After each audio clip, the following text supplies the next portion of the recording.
imagine what a culture could accomplish in 1,000 years, or 10,000 years, or 1,000,000 years, or 1,000,000,000 years. It's not inconceivable that you have intelligently manufactured and controlled machines that can not only traverse great distances in space by mastering gravity and the time-space continuum, but also the interdimensional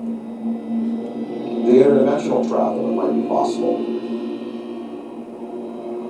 Many theories now purport that there were not only 4 dimensions at the creation of the entire multiverse, 14 billion years ago at the time of the Big Bang. There were 11, maybe as many as 21 dimensions. So some of these beings may be coming from an extra-dimensional place. I mean, UFOs are as real as the airplanes that fly over your head. That is my unequivocal conclusion. Oh my God.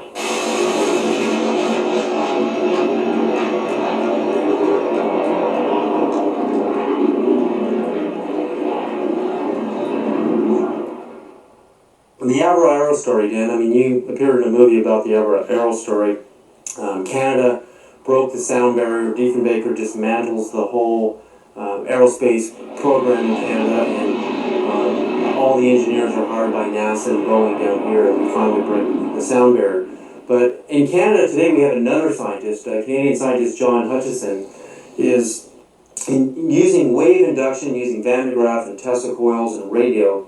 On a 75-pound cannonball, we can see this huge cannonball levitating in the air. I mean, Boeing, NASA, Lockheed, all of these defense contractors are going up into his lab in Canada and trying to understand how this thing works, because the next person or the next country that figures out true anti-gravity propulsion systems is going to be king of aerospace on this planet. Hutchison, in fact, incorporates radio frequencies, Tesla frequencies, and high electrostatic energy to create a type of levitation effect where it can move a 75-pound cannonball of steel or brass bushings, water, wood, and other objects into the air. Oui. Ouais, t'as fait pourquoi? Je prends le 49. To develop these alternative systems and to perhaps study what is driving these intelligent machines from somewhere else. Now, of course, that's on the visible side of things. We're hearing a lot about these special access programs where congressional money is approved by a very narrow slice of the membership in the legislature and given to the military to do basically carte blanche what they want with. So there could be a black military program that is producing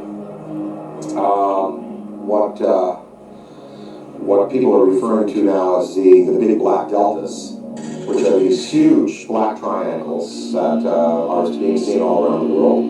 The big black rectangles, which are also being seen all around the world. So maybe they look a little like the F-117, they look a little like the B-2 bomber. Maybe these are special access programs that have been applied to alternative technology and energy and are really practically at work today. Within hours of the crash at Roswell, U.S. General Lethal Twine designated the visitors as enemy aliens. It appears from his book, Colonel Marshall agreed with that assessment, and that it has remained as official U.S. policy ever since.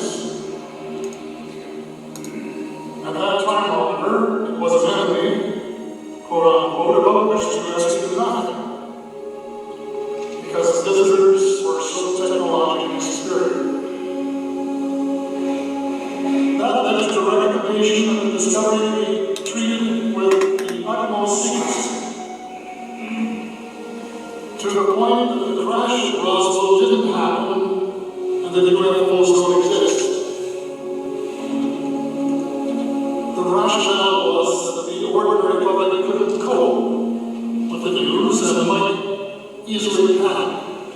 defense against what some might perceive as an extraterrestrial or extra-dimensional threat. Maybe these weapons or these flight systems now are being prepared to confront a race of superior beings that could have designs on the planet that are level.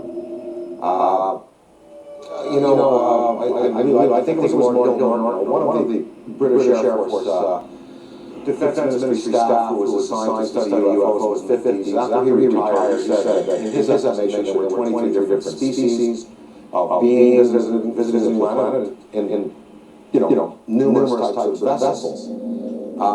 We know from the NASA UFO studies that you've done, and I think that theory,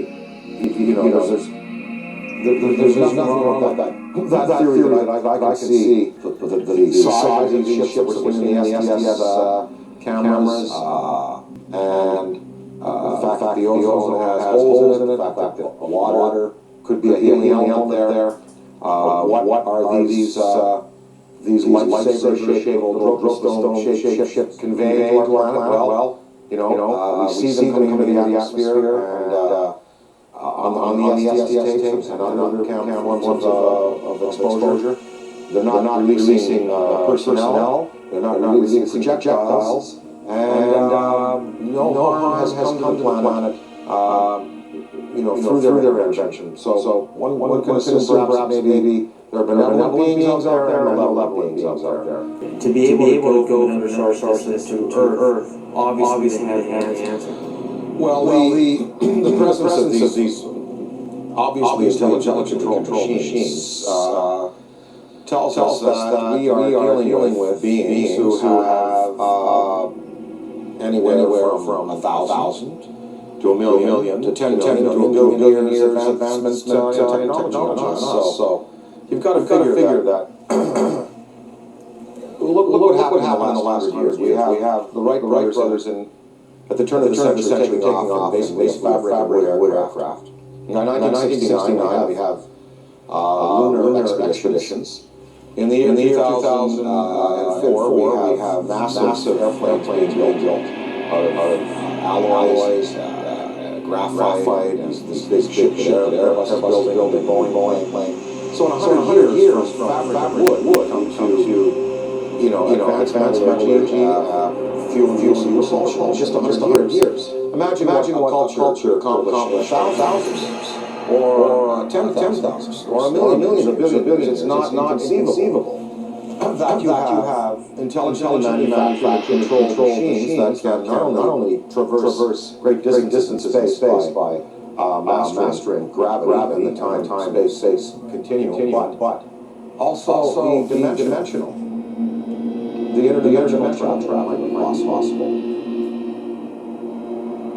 Many theories now purport that there were not only four dimensions at the creation of the entire multiverse, 14 billion years ago, the Big Bang.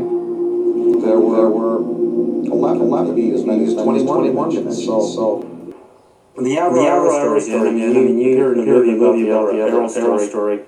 Canada broke the sound barrier, different dismantled the whole aerospace program in Canada. All the engineers are by NASA going here, finally break the sound barrier. But in Canada today we have another scientist, Canadian scientist John Hutchison, is in using wave induction, Van de Graaff, Tesla coil radio on a 75-pound cannonball. You can see this huge cannonball levitating in the air. I mean, Boeing, NASA, Lockheed, all these defense contractors going up into Canada and trying to understand how this thing works. Because the next person or the next country figures out true anti-gravity propulsion systems is going to be king of aerospace on this planet.